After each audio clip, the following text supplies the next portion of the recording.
सत्यधर्मप्रणेतारः श्रुतिमार्गप्रवर्तकाः आचार्याः परमाचार्याः सन्तु जन्मनी जन्मनी। आजच्या या कार्यक्रमासाठी आवर्जून उपस्थित असलेले सगळे विद्वज्जन,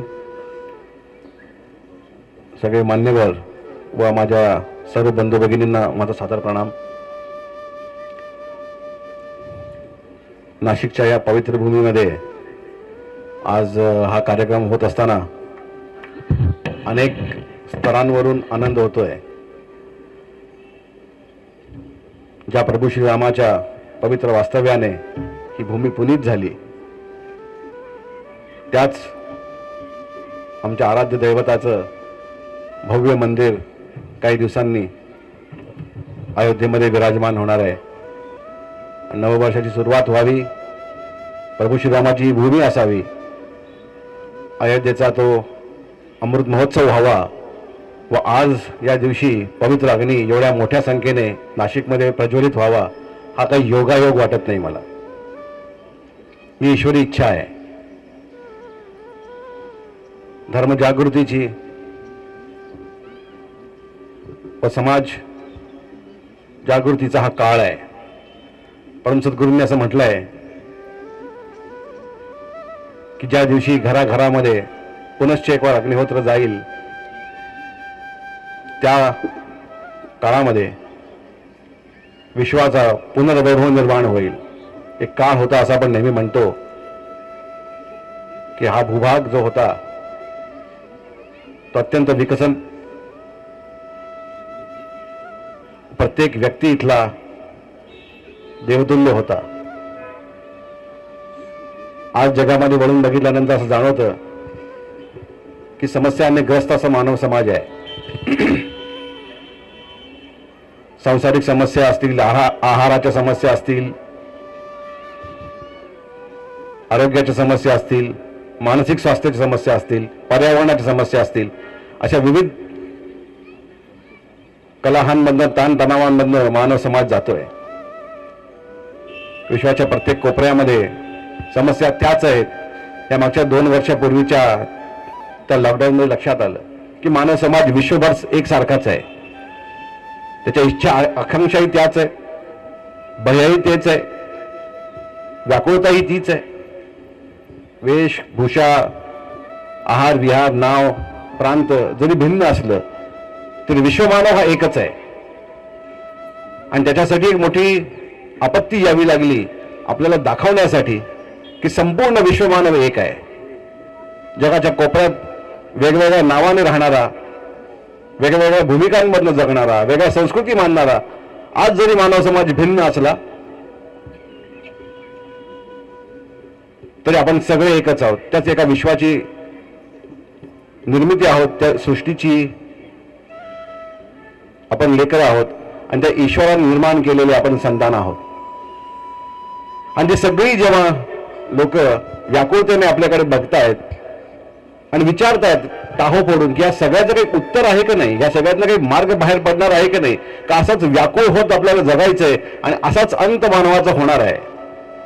आणि आस लावून ते फक्त आपल्या एका भारताकडे बघतायत की उत्तर निघेल तर भारतातून निघेल।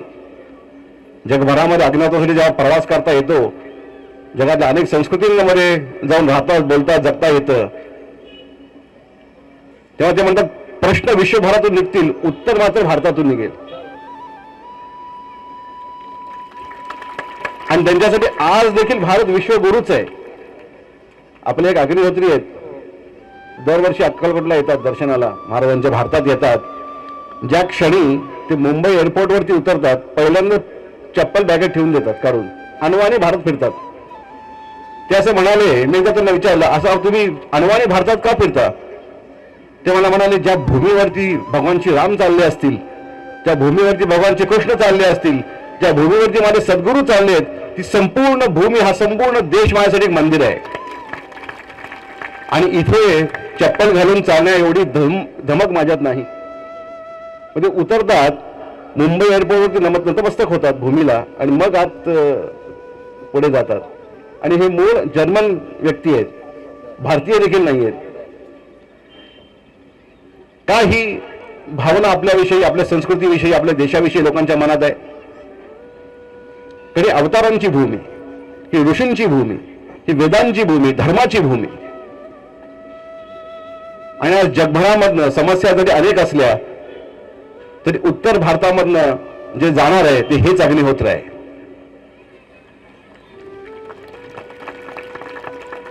जेव्हा जगाची डोळे आपल्याकडे लागलेले आहेत की भारतीय लोक उत्तर देतील, तेव्हा आज आपण एवढ्या मोठ्या संख्येने त्यांना उत्तर देतोय की होय, समस्यांना उत्तर आहे आणि ते आमच्या आध्यात्मिक परंपरेतून येणार आहे आणि विश्वाचं कल्याण करणारं एकमेव मार्ग भारतातून निघेल जो जगाचा उद्धार करेल. आणि आज या दिवशी जेव्हा आपण एवढ्या सगळ्या योगायोगातून एकत्र येतो, प्रभू श्रीरामाच्या या पवित्र भूमीत येतो, इथे अग्निहोत्र करतो, एवढ्या मोठ्या संख्येने, मला वाटतं या गावात पहिल्यांदाच हा कार्यक्रम होतोय.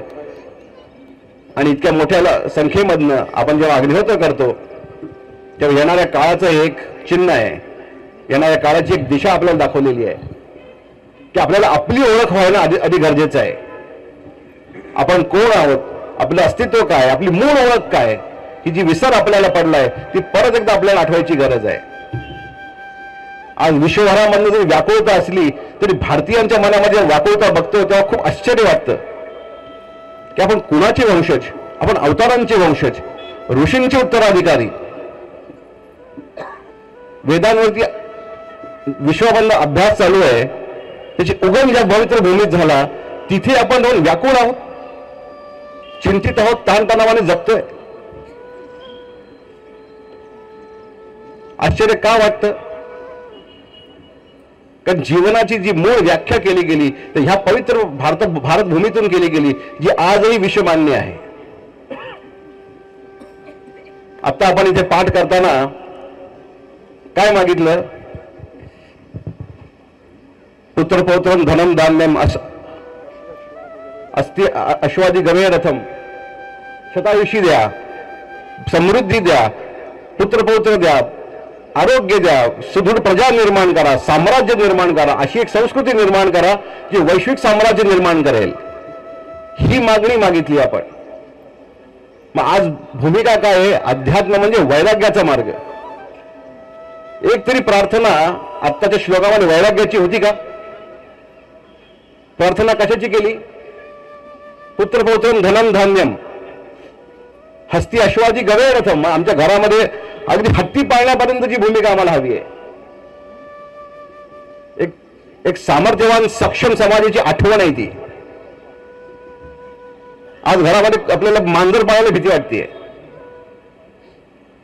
मग आपले पूर्वज काय करत होते, काय मागणी मागत होते? अध्यात्माच्या माध्यमातून जीवन डोंगराकडे घेऊन वैराग्याचं मागणी मागत नव्हते, अध्यात्माच्या माध्यमातून सार्वभौमत्व मागत होते की सार्वभौमत्व द्या, आमचा अधिकार आहे. तो का अधिकार आहे? कारण तुमच्या सृष्टीच्या संचलनासाठी सायंपाद अग्निहोत्र आम्ही करतो, म्हणून सक्षम सामर्थ्यवान सुखमय जीवन जगणं हा आमचा अधिकार आहे आणि तो तुम्ही आम्हाला द्यायलाच हवा आहे. आमचं प्रारब्ध काही असो, कर्म अकर्म कितीही असो, पुण्य पाप काही असो, अग्निहोत्र करतो या नात्याने, हक्काने सामर्थ्यवान जीवन मागतो. आणि या विचाराने प्रेरित एक संस्कृती, त्या विचाराने प्रेरित एक साम्राज्य उभं राहिलं जे विश्वमान्य आहे. आजही त्याला नतमस्तक होतं विश्व. ज्या प्रभू श्री रामांचं आपण जयघोष करतो, त्यांनी आपल्या भक्तांना वैराग्य शिकवलंय का? जे अर्जुनाला वैराग्य आलं होतं त्याला भगवान श्रीकृष्णांनी कर्माचा मार्ग दाखवला की वैराग्य तुझ्यासाठी नाही, तुला विश्वविजय करावा म्हणून जन्म दिलाय, विरक्त होऊन डोंगरात बसून राहण्यासाठी नाही. आज आपण त्यांची वंशज, त्या पवित्र भूमीत राहणारी आपली परंपरा, आपण या भूमीतून निघालो, इथं आपण श्वास घेतो, इथलं अन्न आपण खातो, इथलं पाणी आपण पितो, मग ताण तणावाने जगतोय कसं काय? आज इथून जाताना ज्या सद्गुरूंच्या नतमस्तक होऊ, तेव्हा अशी त्यांना प्रार्थना करायची की आत्तापर्यंत व्याकुळतेने जगलो, ताणतणावात जगलो, इच्छा आकांक्षांमध्ये जगलो, ते सगळं भस्मीभूत झालं अग्निहोत्रामध्ये. आता इथून पुढचं आमचं जीवन जे आहे ते कल्याणकारी, सुखमय, आनंदी, आरोग्यमय व्हावं हीच प्रार्थना मागतो आणि हे आपण आम्हाला द्याल याची आम्हाला खात्री आहे. आता जीवनामध्ये कधी दुःखी होईल हा विचार देखील मला येणार नाही. कारण आपण दाखवलेला मार्ग जो आहे तो मूळ वेदांचा मार्ग, जो अवतारांचा मार्ग, संतांचा मार्ग, ऋषींचा मार्ग, त्याच्यावर चालत आमचं जीवन तर कल्याणकारी करूच, पण समस्त मानव समाजाचं कल्याण करू अशी प्रार्थना आपल्या चरणी करतो. मी सुरुवातीला जो श्लोक म्हणालो त्यात प्रार्थना अशी केली गेली आहे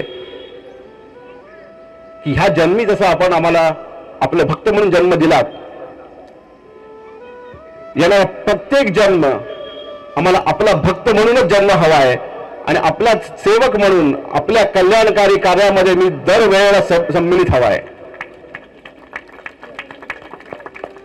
जर कोणी मोक्ष मागत असेल, महाराज म्हणतात जर मोक्ष मागत असाल तर स्वार्थी आहात म्हणून. मोक्ष हवायला खिशात ठेवला काढून देऊन टाकू म्हणून. मागायचं असेल तर एवढंच मागा की ईश्वर सेवेसाठी, धर्मसेवेसाठी, देशसेवेसाठी जन्मोजन्मी आम्हाला हाच जन्म मिळावा हीच मागणी मागा. ते आम्हाला तुमच्या मोक्षापेक्षा जास्त प्रिय आहे म्हणून असं म्हटलेलं आहे.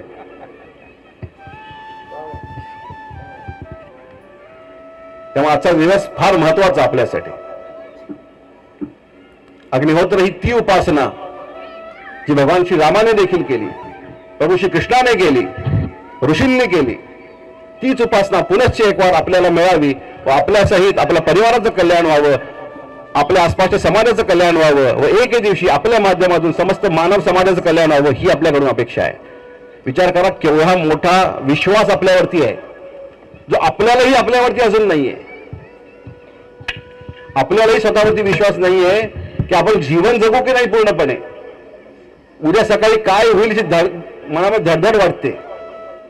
आणि सद्गुरूंना काय विश्वास आहे की तुम्ही धर्मजागृती कराल, केवळ आपल्या शहरामध्ये आपल्या परिसरात नव्हे तर संपूर्ण विश्वात कराल ही खात्री आहे त्यांना आपल्याविषयी.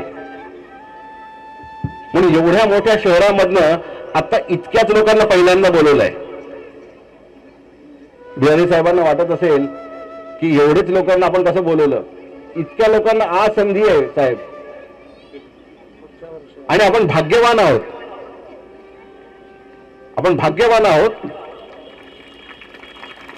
की आज आपली निवड इथे येण्यासाठी झाली. हे आम्ही कोणी नाही केली, त्या परमात्म्याने केली की माझी ही लेकरं पहिल्यांदा आपलं जीवन प्रफुल्लित करू आणि तुम्हाला जबाबदारी दिली त्या इथून बाहेर गेल्यानंतर सगळ्यांना हा विषय समजून सांगा. आमची कल्याणकारी वाणी विश्वभरामध्ये प्रसारित करा. अग्निहोत्र, अक्कलकोट, परमसद्गुरू हा विषय काय आहे?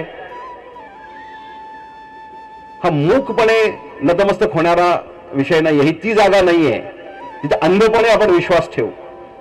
इथे डोळे उघडणारी जागा आहे, ज्ञान देणारी जागा आहे, प्रकाश दाखवणारी जागा आहे, जीवनामध्ये दिशा देणारी जागा आहे, सामर्थ्य देणारी जागा आहे.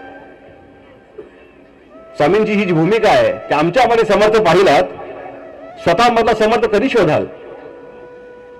तो शोधायचाच असेल तर स्वतःच्या हृदयात असलेला मी जो आहे, मी तुमच्या सदैव पाठीशी आहे, हा जो आशीर्वाद स्वामींनी दिलाय तो आहे पाठीशी. मग भीती कशाची? पण ती भूमिका आपली बदलायला हवी आणि ती भूमिका बदलावी म्हणून उपासना दिली. अति प्राचीन अग्नि उपासना ज्याच्यावर चालत ऋषींना देखील ऋषित्व प्राप्त झालं अशी ही अग्नीची उपासना. अग्नी हा अत्यंत पवित्र असं ईश्वराचं स्वरूप मानलं गेलेलं आहे. जातवेद आपण आता म्हणलो. जातवेद म्हणजे काय? ज्याच्यासाठी वेदांचा जन्म झाला असं हे पवित्र अग्नि स्वरूप, ईश्वराचं प्रत्यक्ष प्रतीक. आता आपण अग्नीला आपल्या प्रजापती स्वरूपातनं आवाहित करून इथे प्रकट केलेला आहे. हा दिव्याग्नी आहे, हा लौकिक अग्नी नाही जो तुम्ही गॅसवर लाईटर बांधून भेटवता. तो अग्नी आणि हा अग्नी फार भिन्न आहे. हा अग्नी काय आहे? जिथे कुठे परमेश्वर स्वरूप आहे त्याला आवाहन आपण करतोय की या आणि आमच्या समोर प्रगट व्हा. जर देव असेल तर या कुंडामध्ये प्रगट हो आणि प्रगट झाल्यानंतर आम्हाला दर्शन दे व आमचं जीवन कल्याणकारी करशील याची ग्वाही आम्हाला दे.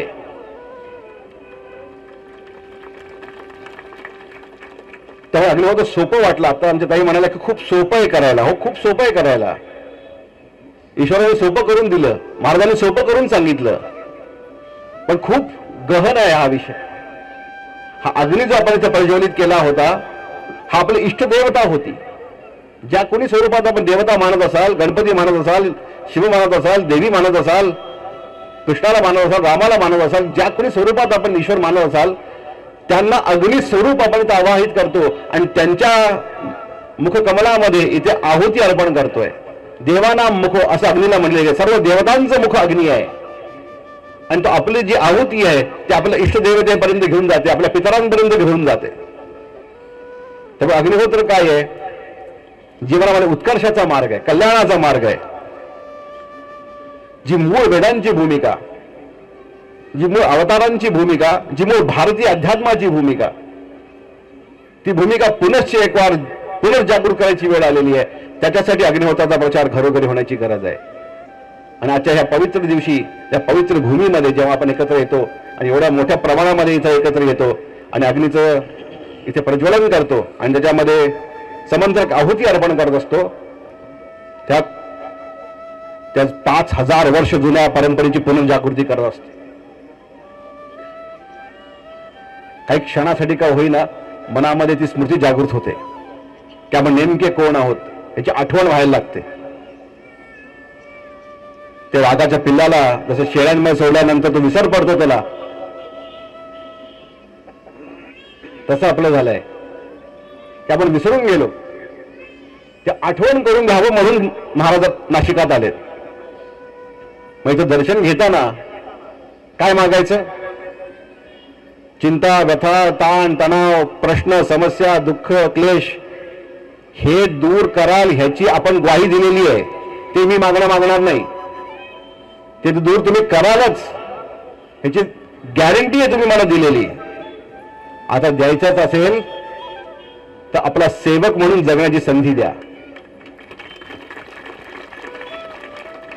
आणि जीवन अजरामर करण्याची संधी द्या. तर खूप सुंदर हा योगायोग, आजचा हा दिवस, प्रभू श्रीरामाची ही भूमी, नववर्षाच्या सुरुवातीचा काळ, अग्नीचं दर्शन व्हावं, इथे समंत्रक आहुती दिल्या जाव्यात, अत्यंत सगळे ज्येष्ठ विद्वत जन आपल्या बरोबर यावेत. खूप चांगला योगायोग, खूप चांगला हा भाग्याचा दिवस सद्गुरु कृपेने आपल्याला मिळाला. त्याबद्दल त्यांच्या चरणी नतमस्तक होऊया. गुरुदर्शन घ्या, प्रसाद घ्या, जाताना अग्निहोत्र घरी घेऊन जा. पुढच्या वेळेला ज्या बिराडी साहेब आवाज देतील की कार्यक्रम आहे तर अग्निहोत्र प्रचारक आणि कार्यकर्ता म्हणून यायचंय.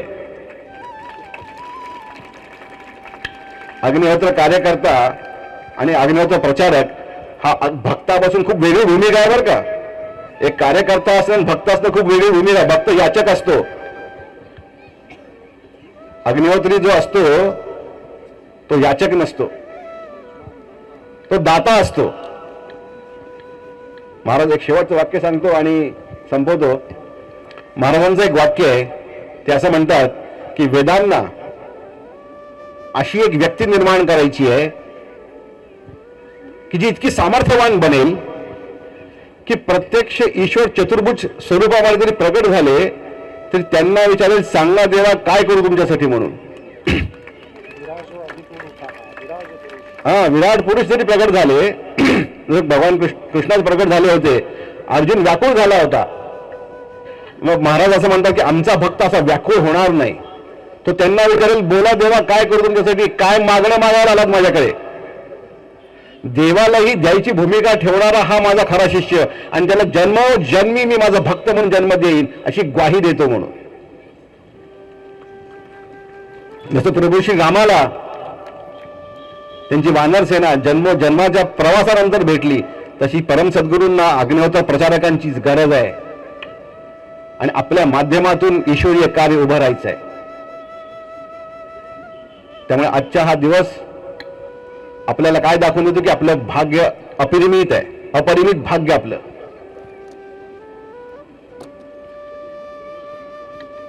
आणि मागणं मागताना तुम्हाला माहिती आहे काय मागायचं ते. त्या पुढच्या वर्षी जर कधी बिरारी साहेबांनी परत संधी दिली येण्याची तर मला एवढ्या प्रचारकांविषयी बसायचं इथे.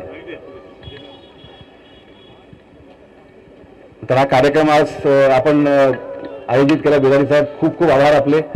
खूप मोठं काम आपण ईश्वराचं करताय. आपल्या माध्यमातून प्रभू श्रीराम जणू आज धनप्रचार करायला उभे राहिलेत आणि आपल्या सगळ्या प्रेरणेतून इतकं सगळा हा बंधू भगिनींचा सागर आपल्यासमोर आला आहे. तर फार फार आभार, धन्यवाद. आणि लवकरच आता गुरुजी म्हणाले तसा ह्याच्याही पेक्षा विशाल कार्यक्रम आपण करायचा आहे. आणि आपले देखील सगळ्यांचे आभार. आपण आलात आणि आपल्या बरोबर येताना रामाचा आशीर्वाद घेऊन आलात. त्यामुळे आजचा दिवस हा आपल्या येण्याने शोभायमान झाला अधिक. आणि लवकरच अयोध्येत रामाचं दर्शन घेता यावं आणि त्या जवळ कधीतरी इकडे नाशकात देखील दर्शन घ्यायची संधी मिळावी अशी त्यांच्याची प्रार्थना करतो. आणि आपण सगळे आलात, इथे भाग घेतलात, त्याबद्दल आपले सगळ्यांचे देखील मी मनपूर्वक आभार मानतो. आणि मी म्हणालो तसं मानसिकता फक्त आपली बदलायची गरज आहे. आपल्याला देणेश्वरांनी खूप दिलंय. आजचा हा दिवस आपल्या सगळ्यांसाठी अविस्मरणीय ठरावा. येणारं नवे वर्ष आपल्या सगळ्यांसाठी आनंदाचं, आरोग्याचं, ऐश्वर्याचं, समृद्धीचं, यशाचं व भरभराटीत जावं एवढी श्रीचरणी प्रार्थना करतो. नमस्कार.